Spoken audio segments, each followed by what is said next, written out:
change. He is committed of his own level of service, and that will remain true. The royal family just shattered from the inside. King Charles was seen in tears, broken by a demand so brutal it changed everything. William and Anne drew a hard line, and Camilla's children paid the price. What really pushed the future king this far?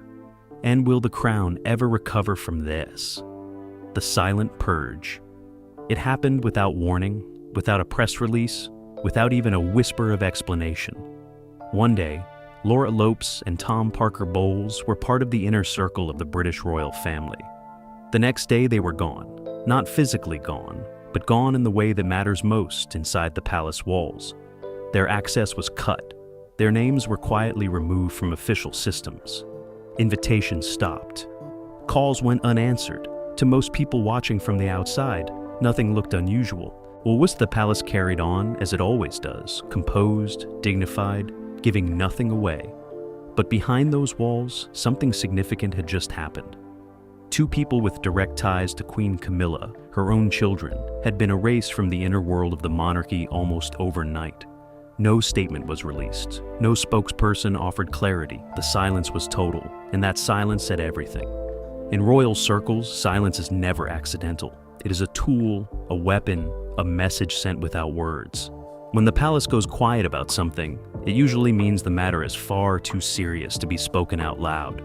People close to the family began to ask questions. What had Laura and Tom done? What line had been crossed to trigger this kind of response?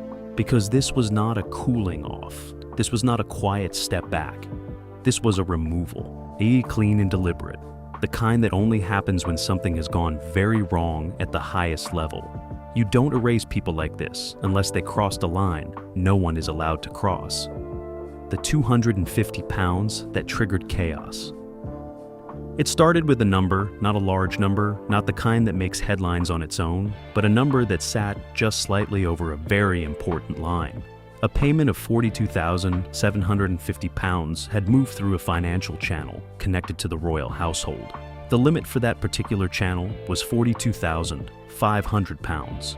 The difference was just £250, less than the cost of a weekend away, less than what some people spend on a single dinner. But inside the automated monitoring systems that watch over royal finances, and that £250 meant everything.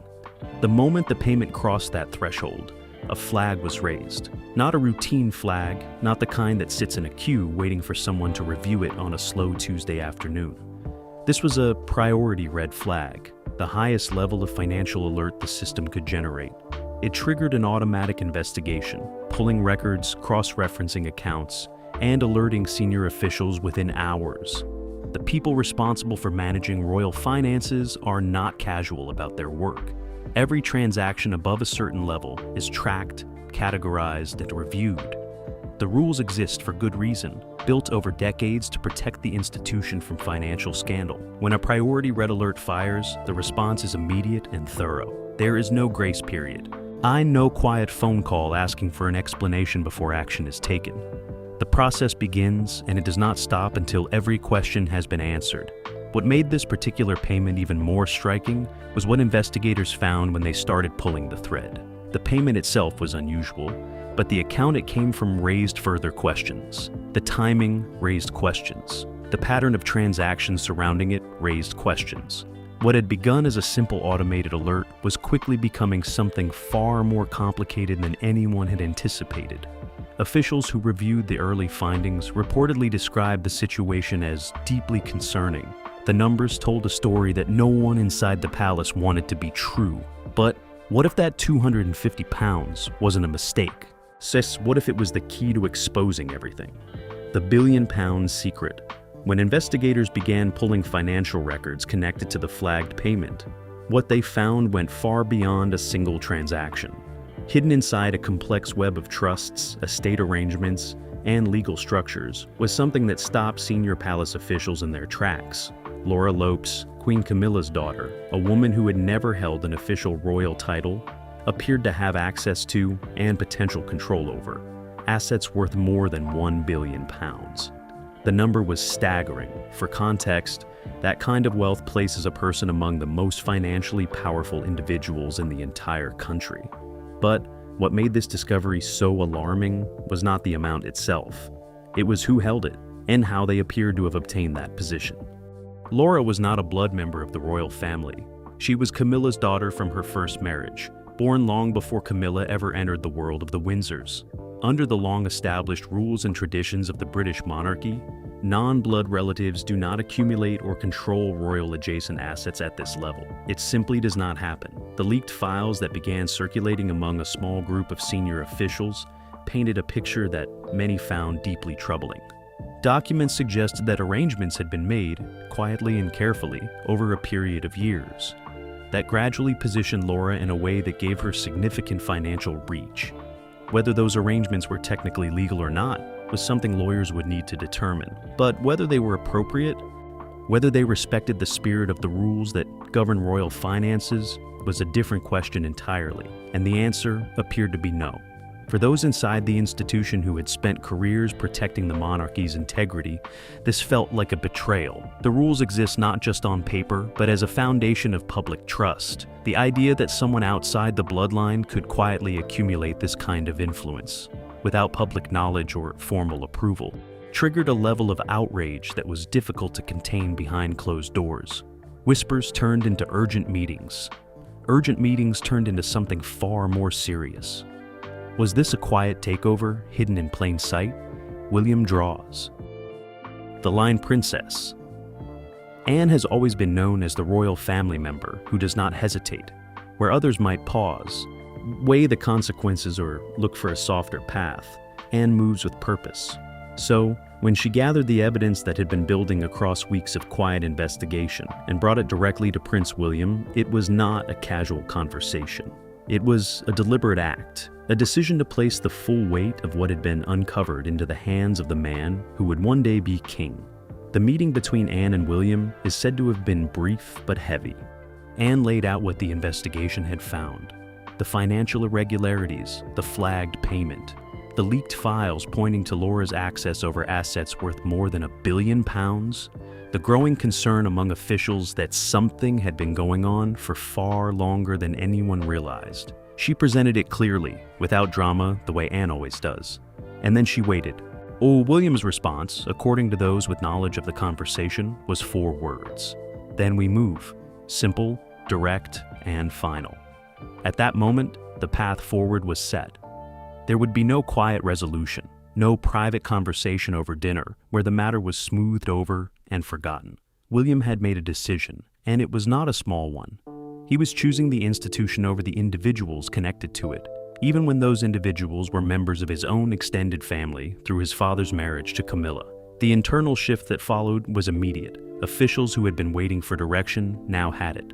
Departments that had been holding back pending a senior decision were told to proceed. The investigation moved from a quiet internal review into something with genuine authority behind it, and resources were allocated.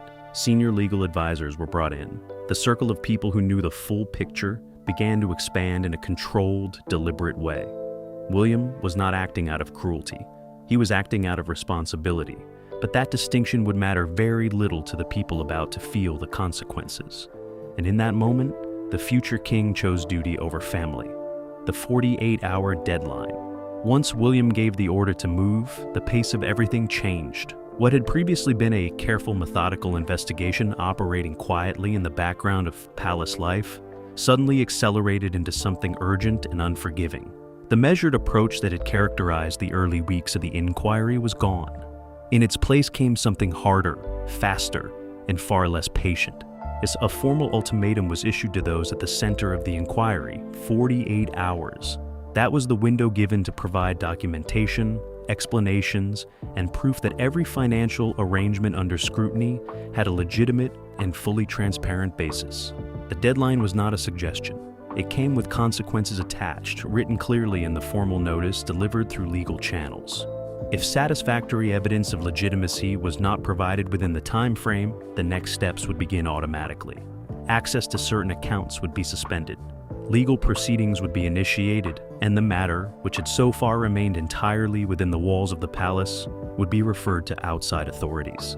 The language used in the formal notice left no room for negotiation. It was precise, cold, and final.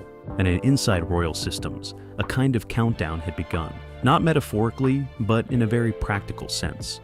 Automated flags had been placed on accounts connected to the investigation. Monitoring was intensified across every relevant channel. Every transaction, every login attempt, every movement of funds within the relevant structures was being recorded and reviewed in real time. The systems that had first caught the initial payment irregularity were now running at full capacity, watching everything, missing nothing. For Laura and Tom, the pressure was immense. 48 hours is not a long time to gather documents, consult lawyers, organize financial records spanning years, and construct a response that would satisfy investigators operating at the highest level of royal administration. While the complexity of the arrangements under scrutiny made the task even harder. These were not simple bank statements that could be printed and handed over. These were layered financial structures involving trusts, estates, and arrangements built across many years, each one requiring careful explanation and supporting documentation. People close to the situation described the atmosphere as suffocating. There was a sense that whatever answer was provided would be examined under a microscope, that nothing short of complete and perfect transparency would be accepted, and that even that might not be enough to stop what had already been set in motion. The decision had been made at the highest level. The process was running, and processes like this, once started, have enormous momentum. Those around Laura and Tom urged calm, urged patience. I urged trust in the legal process. But calm is difficult to maintain when the clock is running, and every hour brings the consequences closer. The clock was running, and the people at the center of it were running out of time, out of options, and out of the kind of quiet protection that royal proximity had perhaps once offered them, without anyone ever saying so out loud. What happens when the clock hits zero and there's no way out? A family on the brink. Queen Camilla had spent years carefully building her place inside the British royal family. It has not been easy. The public had not always been kind, and the path from controversial figure to accepted queen consort had been long and difficult. She had worked hard to be seen as steady, dignified, and worthy of the position she held. So, when the investigation began closing in on her own children, the people she had raised and loved long before any of this royal life existed, something in her broke open. Camilla pushed back, hard. Those close to her described her reaction as one of fierce maternal protection, the kind that does not calculate consequences before it speaks. She reportedly called the investigation a witch hunt, a coordinated effort to humiliate her family using rules that were being applied selectively and unfairly. She believed her children were being targeted, not because they had done something genuinely wrong, but because they were connected to her, and because certain people inside the institution had never fully accepted her presence at its center. But the investigation was not driven by personal feeling. It was driven by evidence. And the evidence did not care about Camilla's feelings or her history, or how hard she had worked to earn her place. Senior officials who were managing the process were careful to keep emotion out of their communications. The process would follow the rules. The rules would determine the outcome. King Charles found himself in a position no husband, no father figure, and no king would ever want to occupy. On one side stood his wife, in genuine distress, asking him to intervene, to use his authority to protect her children from what she saw as an unjust process. On the other side stood the institution he had waited his entire life to lead, an institution built on the principle that no one, not even those closest to the throne, was above accountability. Charles said very little publicly, but the people around him watched closely, and what they saw was a man who understood, perhaps better than anyone, the weight of what was being asked of him. Will the king protect his family or sacrifice them to save the crown? The guillotine falls. Up until this point, the investigation had moved with the measured pace of an institution that prides itself on discretion. Decisions were taken carefully, communications were controlled, and those at the center of the inquiry had been given space, however tight, to respond. That changed in Chapter 7 of this story. The tone shifted, the pressure intensified, and what had felt like a formal process began to feel like something far more punishing. Repayment of the funds connected to the flagged transactions was formally demanded. Not requested, not suggested as a preferred outcome, but demanded. Notes with a deadline attached and legal consequences outlined in precise language. The amount was significant, and the timeline given to arrange it was deliberately short. Those managing the process had clearly decided that the period of patience was over. Then, without warning, the deadlines were shortened again. What had been a tight window became an almost impossible one. Legal correspondence that had previously carried a measured tone began arriving with language that left very little room for interpretation. The word seizure appeared in documents for the first time, referring to the possibility that assets could be frozen and taken if the demands were not met within the revised time frame. For Laura and Tom, this escalation was devastating. Whatever hope had existed that the situation might resolve quietly, that a private settlement might draw a line under everything, was now gone. The machinery of formal legal and financial enforcement was in motion, and it was moving fast. Lawyers on both sides were working around the clock, but the advantage had shifted entirely to those pressing the case. People who observed the process from close quarters described it as clinical and relentless. There was no cruelty in it, exactly, but there was no mercy either. The institution had decided what the outcome would be, and it was simply executing that decision with the kind of cold efficiency that large, powerful organizations are capable of when they choose to be.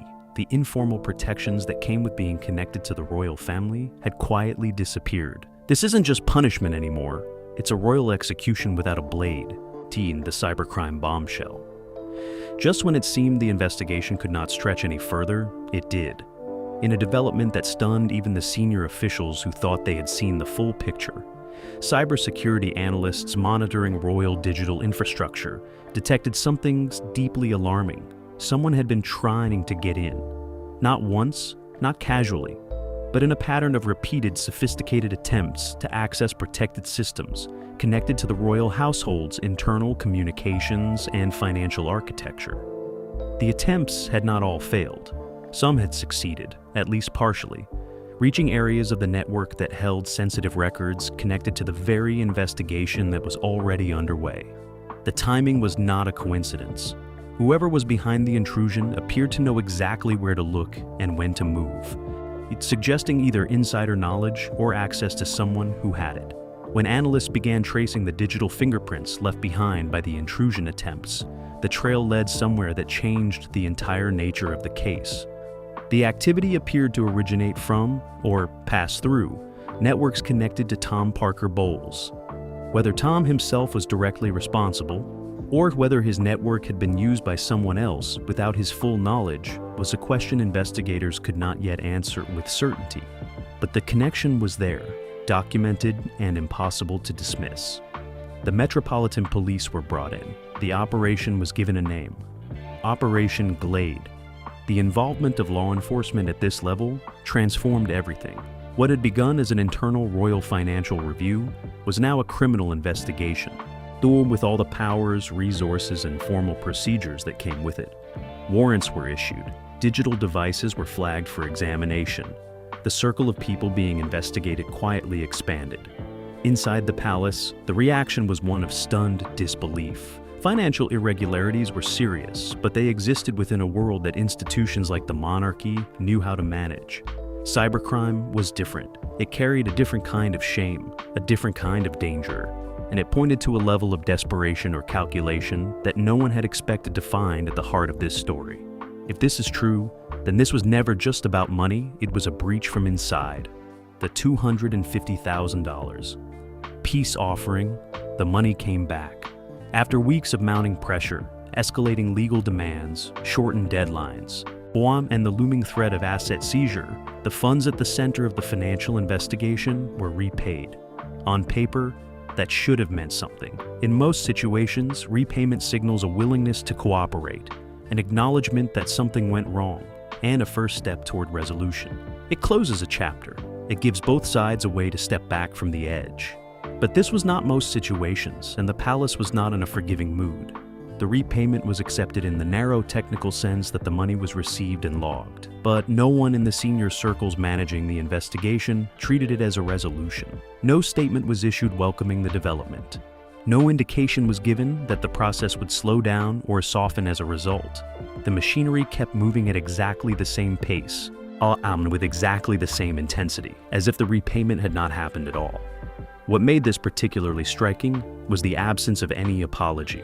The funds were returned, but no formal acknowledgement of wrongdoing accompanied them. No letter, no statement, no private communication through legal channels that expressed regret or accepted responsibility for what the investigation had uncovered. To those driving the process, that silence spoke loudly.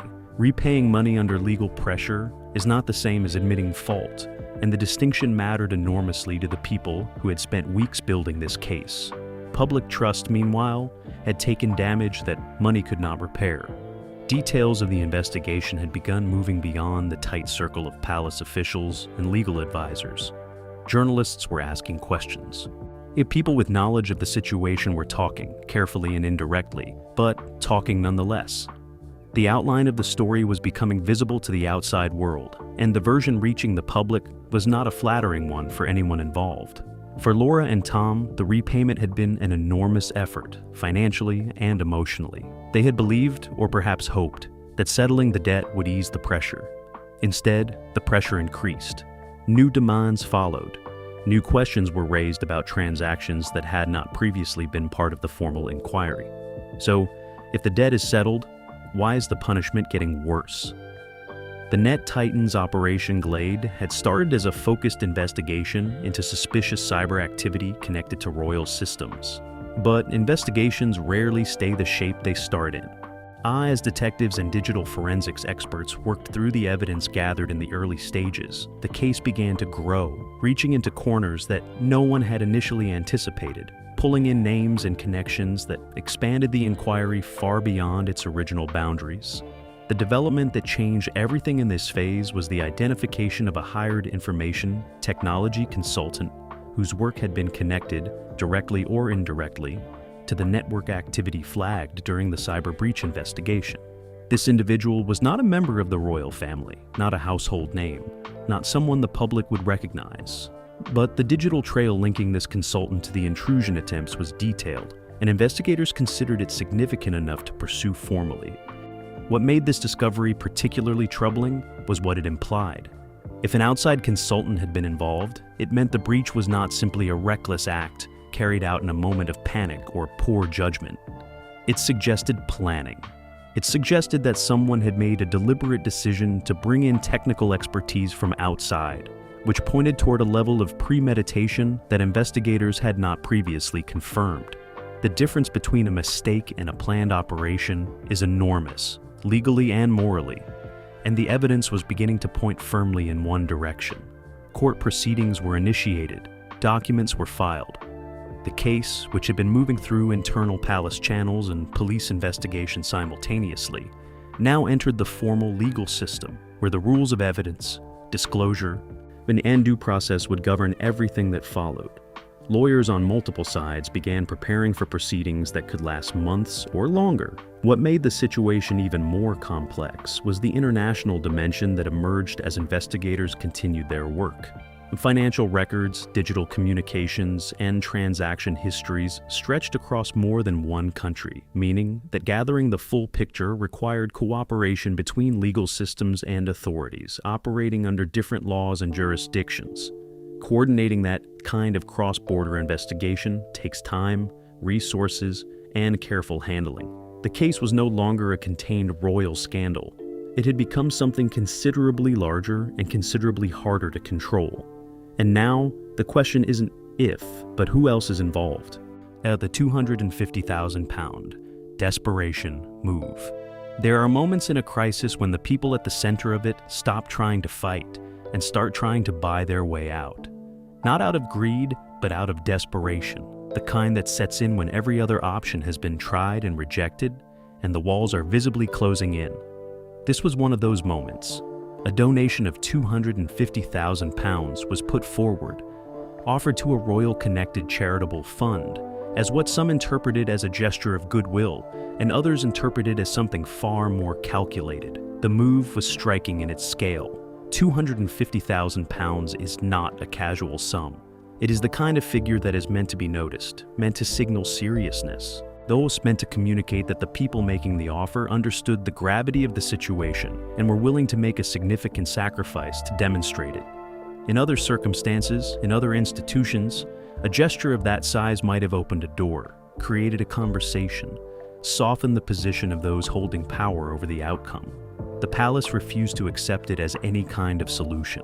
The donation, however large, was not going to serve as a substitute for accountability.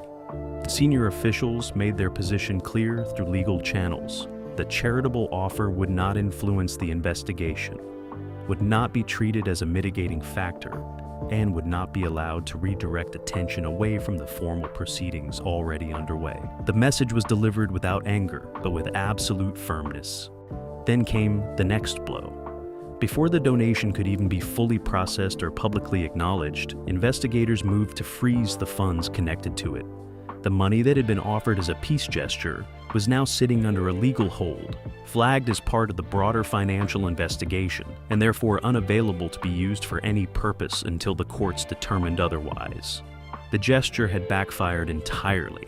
People watching from close quarters described the mood among Laura and Tom's circle as one of complete exhaustion. Every move they made seemed to deepen the situation rather than ease it. Every attempt to demonstrate goodwill was met with a response that added another layer to the case against them. Was this an apology or a last attempt to bury the truth? The Net Titans Operation Glade had started as a focused investigation into suspicious cyber activity connected to royal systems, but investigations rarely stay the shape they start in. As detectives and digital forensics experts worked through the evidence gathered in the early stages, the case began to grow, reaching into corners that no one had initially anticipated, pulling in names and connections that expanded the inquiry far beyond its original boundaries. The development that changed everything in this phase was the identification of a hired information technology consultant whose work had been connected, directly or indirectly, to the network activity flagged during the cyber breach investigation. This individual was not a member of the royal family, not a household name, not someone the public would recognize. But the digital trail linking this consultant to the intrusion attempts was detailed, and investigators considered it significant enough to pursue formally. What made this discovery particularly troubling was what it implied. If an outside consultant had been involved, it meant the breach was not simply a reckless act carried out in a moment of panic or poor judgment. It suggested planning, and planning pointed toward premeditation, which changed the legal picture entirely. Court proceedings were initiated, documents were filed. The case entered the formal legal system, where rules of evidence and due process would govern everything that followed. Lawyers on multiple sides began preparing for proceedings that could stretch across many months. What complicated matters further was the international dimension that emerged as investigators continued their work.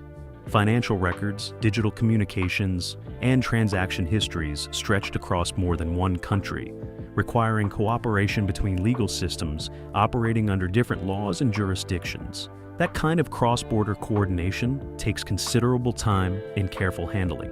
The case was no longer a contained royal scandal. It had become something considerably larger, considerably more serious, and considerably harder to control. And now, the question isn't if but who else is involved.